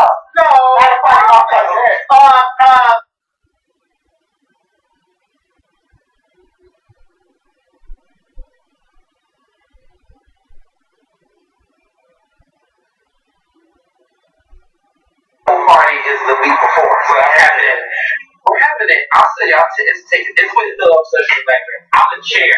So, which it's got that tickets to go. Is it free? No. But let me clarify. It's only 15, but it's a pool party and it's an open bar. And it's all buffet, catered buffet. So it's not like your mother's cookout. We have a chef that's cooking everything. And where is it? And it's gonna be, well, I can't believe it. It's gonna be our mansion though. Okay. It's gonna be a nice mansion, a little bit outside Philly, but you can take an Uber there. Okay. It's gonna be a popular, famous, legendary journalist mansion. She's letting us have the mansion. Cause I'm the chair of the party. Philadelphia journalist. Legendary. And she has a mansion. And she's letting me host it at her house. And she's black. I got a caterer. She's black. She's letting me cater it. So let me get I got the caterer, I got the budget, the caterer, the open bar. We did our business to get this. Again, I'm getting into the Association of Black Journalists. I am on the committee. I'm the chair of the committee for the bar. So I was there with anybody. I was there. So I was I know that's pretty anything. I love y'all. I can just hit that and just get to the side. Don't have to hire them. Well, listen, you know. You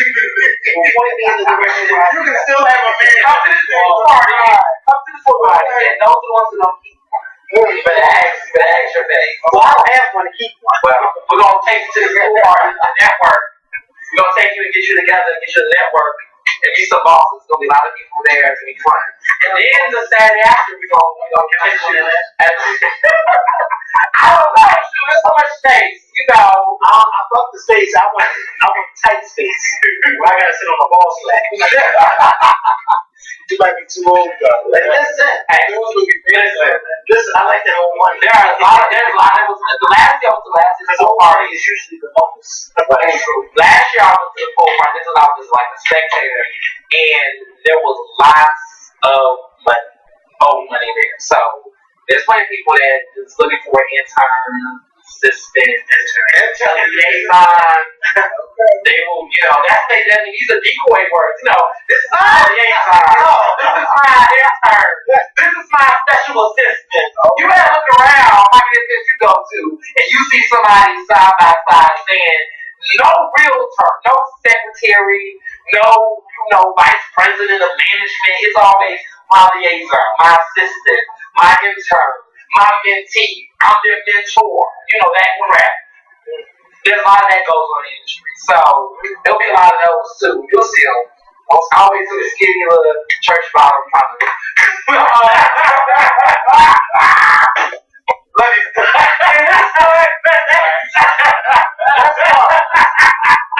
Wait a minute.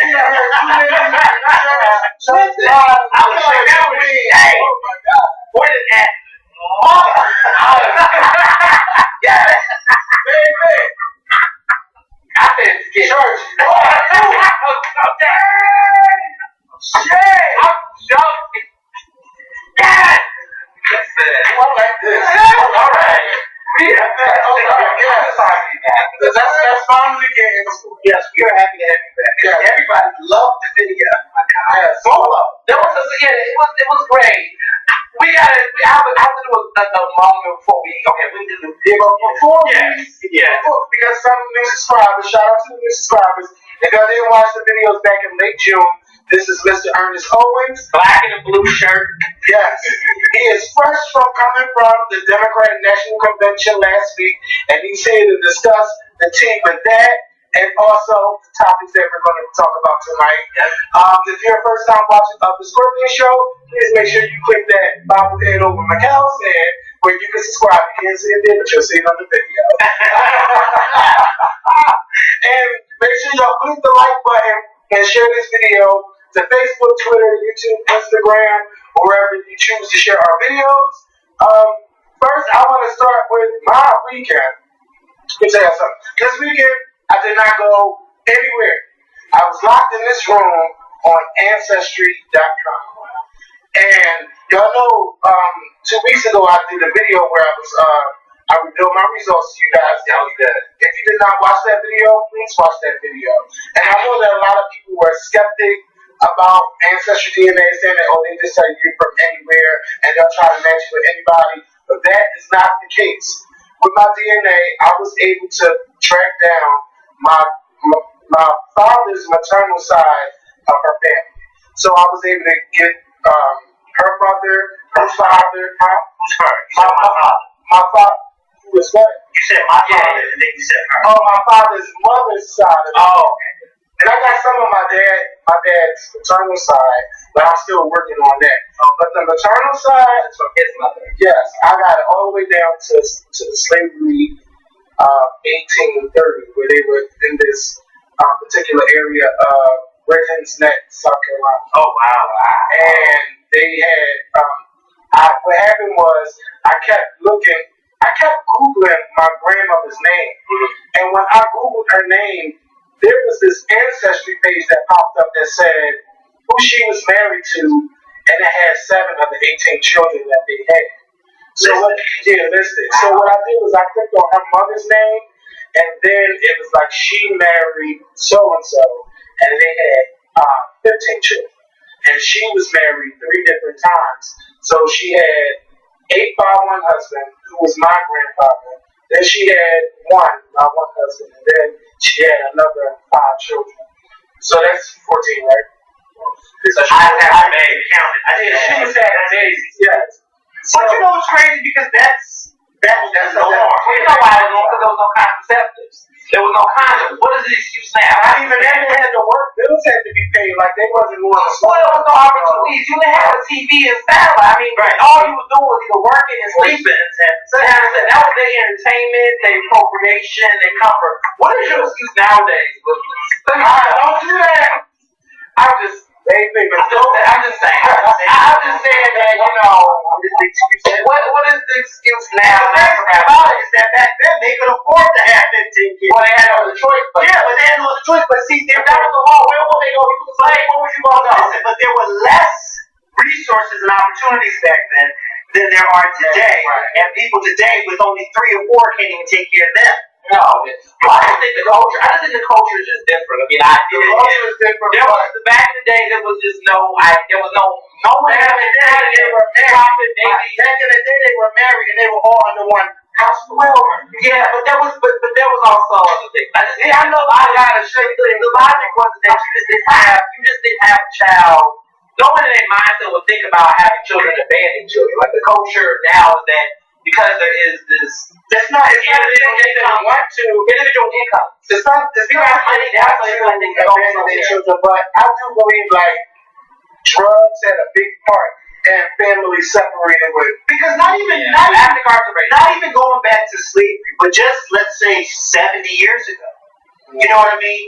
When it wasn't slavery, it was over, and both parents were out working and they were bringing in the income. But even then, people were having children and they were struggling, but they were still able to afford those children, even in their struggle. But then I go back to culture now because I think people don't realize that now there's a culture of people, but not everybody, but in some cases there's people that have the mentality like, I want to have a child, but it doesn't mean that I necessarily want to be with the mother or the father. Child, that mentality. Like back then, I think more people was like, no one was thinking, the person that was having a child with, it was like, they were together. Right. It was none of this, I'm going to go from plantation to plantation, have people have my baby, and then dip. Now, there's people like, you know, you're going to be my baby mama. That don't mean because by the time they made the baby and they're together, but by the time the baby's born, they're no longer together. And other people want to have children, but people don't want to be fathers and husbands and anything else. Nobody they don't want to be fathers and husbands because they didn't got no parents. If y'all just gotta fuck, use condoms. That's what they do, condoms. So earlier, there was no condoms back then, so that's also why a lot of children being born. They were married though. Yeah, so it's still, they could do that. Yeah, some of them were unhappy. Some of them probably didn't want to be in there too. Well, listen, look, let me go back to what I was saying. You go ahead and back. So this was okay. So once I started noticing I can click on certain names and I can see who they had children with, I found one of my grandma's sisters had a different, married into a different last name. I said, oh my God, I see these are some of my DNA matches. So you're able to search a last name and see how much DNA you share with them. So I was able to click on that name and it said that I had a high possibility that this is my cousin. So it was like maybe like 4th or 5th generation. And I clicked on that name and then it didn't have family tree. But it said the test was administered by somebody else who had the family tree, and I noticed that my great-grandmother's name was spelled 2 different ways. So I contacted him like, listen, and he was like, call me. Like, as soon as I sent him that message, he gave me the number, and I called him, and we were on the phone for 4 hours Saturday night. Who is this guy? His name was Jonathan. Is he related to you? He's related to me. Back in the plantation, his great-great-great-grandfather was brothers and sisters with my great-great-grandmother. Now, Jonathan, what? He's black, but he got that light skin and all of that stuff. But it was just amazing that I was able to do that. And then what I was able to do, what he did was he added me to the Facebook group with that side of the family that has the two different spelled last names, and the Davis family, which is my grandmother's maternal side of the family. So we were all able to connect, and we added all the sentences into the group. So we've been connecting and chatting and sharing pictures and everything. So it's been fun. Like it's kind of through yes. Like ancestry DNA is definitely worth it. And for all those skeptics out there, don't knock it until you try it. And it's only $100 to just from DNA, and for them to test you. You know where your DNA, what countries you're from, and then you can find families. And I'm linked to like different people in New Orleans and Texas and California and stuff like that. I haven't contacted them, but it's just fun piecing your family tree together when you don't like. It's just good to know where you come from, right? And you don't even know, and then you just find all these people. It's like the best thing. Right. So it's been fun for now. So, that's my ancestry portion of the show. Ernest, last week, all the delegates came to Philadelphia, and the Bernie supporters and Bernie and Busby was here. There's a lot of shit going on. It was a lot that made me say my ass off. You was not at any part of the DNC. It was best that you watch it from the television screen at your house, because I'll tell you right now, people that was not a part of the DNC trying to get inside the DNC, they were not having that, and those that were trying to do these time scalp into the clubs and all that extra, like, this was not the Philippines. This is really, this clearly was a either you in or you not kind of situation, and those who try to get in where they could get in, this was not the time to do it. Citations was getting handed out, arrests were being made, people losing money and all other things. There were a lot of edges when I was walking to the DNC. So tell us about your experience. So, is this your first DNC? This is my first DNC. I'm only 24. I'll be 25 in October. All right. So I was in college when the first DNC that happened around my legal age. 2012. Yes, that was like, oh my God, I was 20 then. Yeah. And long before that, I was 16. So now this is the DNC that I was able to go to. It was Philly. It was in Philly. So loud. But so I was there. I had a lot of things going on. I was doing a lot of coverage for a lot of different media outlets. Of course, Metro, Ernest opinion Friday. So I was doing some stuff for Metro with my column that I have with them. I did some stuff with Philadelphia Magazine, some of the LGBTQ coverage. They had the first ever Black trans woman to do a DNC as a delegate. So I got to interview her before all the other news outlets did. Shout out to Sharon Cooks. That's her name.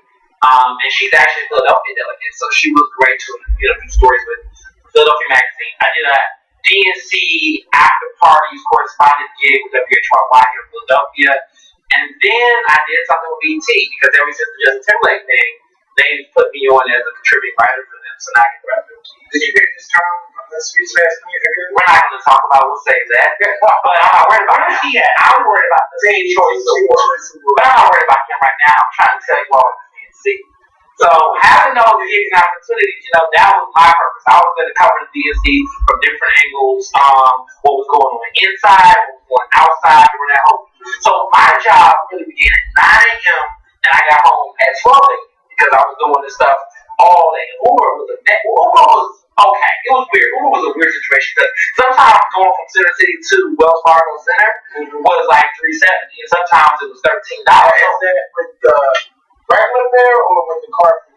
No, I was doing Uber. I got this point. Wait, $3.70? It was weird. It was just weird time.